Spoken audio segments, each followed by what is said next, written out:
na visão do educador e na visão do aluno. Então, a gente já comentou alguns, né? A gente já está indo para os finalmente aqui da live, mas só para a gente fazer esse resuminho aí na visão do professor e na visão do aluno. Eu acho que a visão principal que os dois lados têm que ter é de ferramenta. A gente tem que ter alguns cuidados, alguns desafios grandes. Tá? Não pode deixar que o aluno se acomode e achar que tudo é resolvido por inteligência artificial. O professor também não pode se acomodar e fazer tudo pela inteligência artificial. Então, é uma ferramenta, é uma ajuda. Mas que vai fazer, como eu disse antes, sobrar tempo para outras coisas. Sobrar tempo, por exemplo, para tarefas que provoquem a curiosidade do aluno, o espanto de alguma coisa, porque às vezes o aluno está desinteressado, a coisa não é mostrada da maneira correta. A inteligência artificial pode mostrar caminhos diferentes.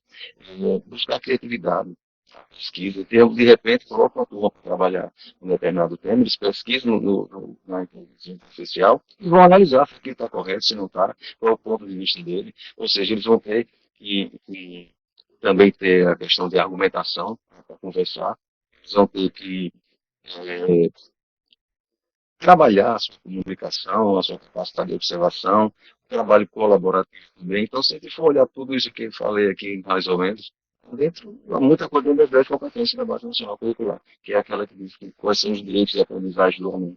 Então, tudo isso tem que estar no digital. E, principalmente, ele dá ao aluno a ideia de que ele pode ser dono do seu caminho de vida, do seu projeto de vida, para construir seu projeto de vida. E aí também a inteligência artificial pode usar bastante. Então, tudo vai depender da maneira com que vai ser utilizado. Sabe que a tecnologia vem, ela é boa, tudo vai depender da maneira com que é utilizado. Então, a gente tem que educar as crianças, mostrar às crianças que ela veio para ajudar, mas não substitui. O professor jamais vai ser substituído na sala de aula. Tem que estar na sala de aula. A gente viu a prova do momento da pandemia, com aquelas aulas que eu online, mas a presença do professor é essencial. E jamais vai ser substituído. Mas o que eu acho mais importante é que as coisas estão acontecendo de uma maneira rápida e a gente tem que cuidar. Sempre tem que ter um pouco de cuidado. E aprender, pesquisar, para saber o que tirar de melhor dessas ferramentas.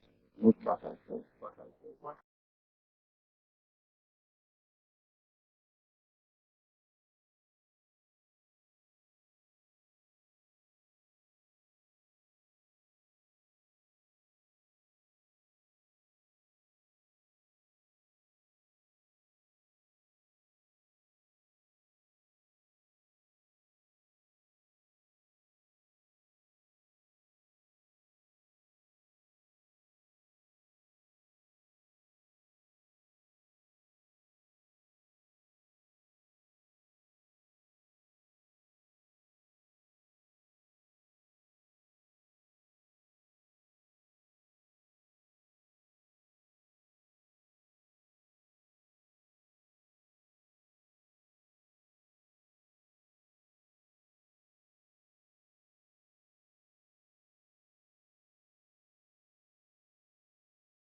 Realmente não é de hoje, não.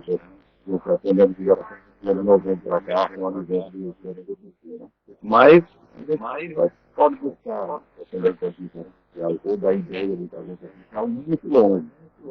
Tem vários registros que tem assim, uma frase que fala na substituição de trabalho, né? Fez máquinas e helicópteros lá no século IV a.C. Ele achava que os escravos podiam ser substituídos por máquinas. E essas máquinas elas poderiam fazer o seu trabalho. Depois começou, num certo tempo, né, lá no Renascimento, lá da Vinci, grande conhecido nessa área de inovação de criações, ele tinha alguns equipamentos que fazia com que houvesse um movimento programado. Né? Criou, por exemplo, uma espécie de um elemento de lá, que era um leão que representava ele, dando flores para o rei. E isso era tudo automatizado. Ele fez também o que é considerado o primeiro robô, de nada de inteligente, né? Tudo obedecendo a alguns comandos. Aí foi passando o tempo, o século XVII já criaram aquelas maquininhas de música que tinham uma programação que ia tocando a música com o tempo. Cantar, que fazia uns movimentos também meio estranhos, todos eles automatizados, mas claro que era o maior esforço na época. E aí vem a coisa mais séria realmente na Guerra Mundial, um cidadão chamado Alan Turing, que Ele inicialmente trabalhou muito na parte de contra-espionagem para descobrir códigos da Segunda Guerra Mundial. Né? E ele decifrou o Enigma, que era exatamente como os alemães mandavam esses códigos de ataque, de como eles estavam fazendo a guerra. E aí, com a máquina que decifrava o Enigma, se conseguiu todo esse segredo. Mas ele não ficou nisso. Ele é conhecido como a primeira pessoa a criar um computador, a ter aquela ideia de fazer uma programação para mais adiante o computador poder funcionar de acordo com o que era programado. E mais ainda, ele criou essa ideia de que o computador um dia podia fazer um trabalho semelhante ao ser humano. Né? E aí, mais adiante um pouquinho, teve outro cientista chamado McCarthy, criou a expressão realmente de inteligência artificial, teve congresso, primeiro laboratório de inteligência Isso em que artificial, ano, mais ou menos, professor? Isso em na década de 50, por aí. Ele o primeiro outro já, que era o exato, mas bem distante do que a gente vê hoje, né? Era aquelas respostas curtas, onde praticamente a conversa era monossilábica. Depois veio, lá na mais ou menos 90 e pouco, foi construído um grande computador que desafiou Garry Kasparov, que era um grande campeão de xadrez. Num primeiro momento ele até ganhou, mas na revanche do computador ele saiu ganhando. A gente vê que isso já vem há algum tempo, a inteligência artificial. E a gente já usa a inteligência artificial na nossa vida há muito tempo, sem comentar. A partir do momento que eu entrava no carro e usava o Waze, a inteligência artificial, o próprio sistema de busca, de Google, Bing, são sistemas de inteligência artificial. Né? Quando a gente entra no site, quando a gente entra em alguma coisa na internet, daqui a pouco começam os convites para conhecer outras coisas parecidas, também é o uso de inteligência artificial, mas começou mesmo a se falar muito a partir de novembro do ano passado com o lançamento do ChatGPT.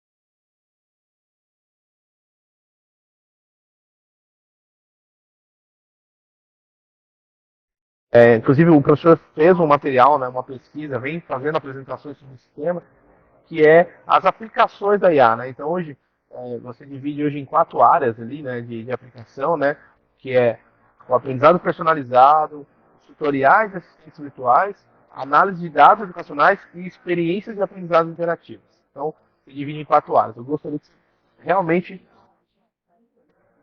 falasse um pouco desses 4 pilares aí, pudesse traduzir para a gente essas 4 grandes áreas de aplicação aí da IA na educação. O entendimento com a coisa de cada aluno. Então, isso, para mim, é uma das coisas bem importantes da inteligência artificial. Outra coisa também é que ele facilita para o aluno, nem sempre o aluno vai estar com o professor de junto para tirar dúvidas. E ele pode fazer isso através de assistência virtual, através de um momento que ele está resolvendo uma questão, vai conversar, vamos conversar mesmo, vamos assistir com o computador, para que o computador possa orientar e ver como é que ele faz essa questão. Mas ele chega à resposta, né? Tem um disse, diferente do Google e do Bing e outros mecanismos de pesquisa. Ele vai conversando mesmo, ele vai, de acordo com o que é perguntado, ele vai respondendo e melhorando cada vez mais. Né? Outra coisa que eu vejo é a análise de dados bem rápido. O professor pode ter acesso a esses dados, o feedback do retorno dos alunos, ou até desse professor da educação na escola como um todo, na turma como um todo. E essas informações é que vão ser importantes para serem utilizadas. Né?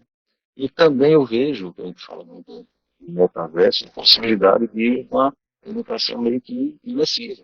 Em breve a gente vai ter aqui a facilidade. Já existem algumas coisas parecidas, mas vai ser bem melhor de visitar, por exemplo, o Deus, através da inteligência artificial. Já existe hoje como. Né? Mas a tendência é que isso fique cada vez melhor. Você vai visitar uma loja e fazer compras nessa loja através do metaverso, que é o uso também da inteligência artificial. Agora, o que tem que lembrar sempre disso tudo aí é que a gente fala nessas possibilidades todas, mas tem que ter o trabalho, professor, o interesse do aluno, entendeu? Porque às vezes a gente tem um monte de coisa na internet, mas o aluno não vai atrás, mas aí tudo é exatamente de como é que vai ser feito esse aprendizado. Porque se a inteligência artificial ela vem para facilitar algumas coisas, isso vai, por exemplo, coisas corriqueiras que levam tempo de ser feitas, vão ser feitas rápido com a inteligência artificial. E aí sobra mais tempo para outras coisas mais importantes. E o aluno precisa aprender com sua formação integral, que não só pela questão de conteúdos que ele está acostumado.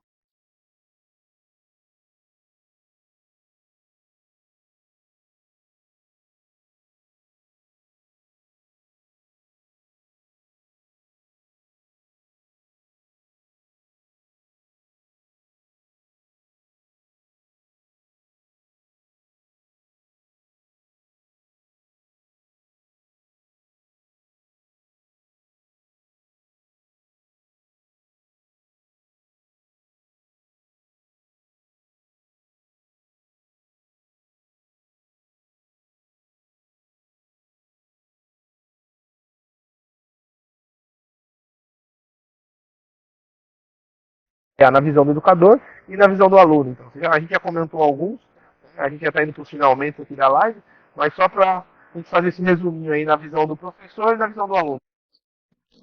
Então, acho que a visão principal que os dois lados têm que ter de ferramenta. A gente tem que ter alguns cuidados, alguns desafios grandes. Não pode deixar que o aluno se acomode e achar que tudo é resolvido com inteligência artificial. O professor também não pode se acomodar e fazer tudo para a inteligência artificial. Então, é uma ferramenta, é uma ajuda, mas que vai fazer, como eu disse antes, sobrar tempo para outras coisas.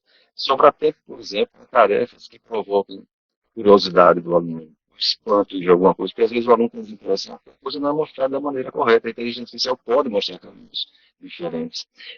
Buscar criatividade, pesquisa, então, de repente, coloca uma turma para trabalhar um determinado tema, eles pesquisam na inteligência artificial e vão analisar se aquilo está correto, se não está, qual é o ponto de vista dele. Ou seja, eles vão ter que também ter a questão de argumentação para conversar, eles vão ter que é, trabalhar a sua comunicação, a sua capacidade de observação, o trabalho colaborativo também. Então, se a gente for olhar tudo isso que eu falei aqui, mais ou menos, está dentro, muita coisa dentro das 10 competências da Base Nacional Curricular, que é aquela que diz quais são os direitos de aprendizagem do aluno. Então, tudo isso tem que estar na cultura digital. E, principalmente, dar ao aluno a ideia de que ele pode ser dono do seu caminho de vida, do seu projeto de vida, de construir seu projeto de vida. E aí também a inteligência artificial pode utilizar bastante. Então, tudo vai depender da maneira com que vai ser utilizado. Sabe que a tecnologia vem, ela é boa, tudo vai depender da maneira com que ela é utilizada. Então, a gente tem que educar as crianças, mostrar às crianças que ela veio para ajudar, mas não substitui. O professor jamais vai ser substituído na sala de aula, tem que estar na sala de aula, tem que ir à casa de uma academia para gravar o vídeo online, mas a presença do professor é essencial e jamais vai ser substituído. Mas o que eu acho mais importante é que as coisas estão acontecendo de uma maneira rápida e a gente tem que ter cuidado, sempre ter um pouco de cuidado. E aprender, pesquisar, para saber o que tirar de melhor dessa ferramenta. Muito bacana.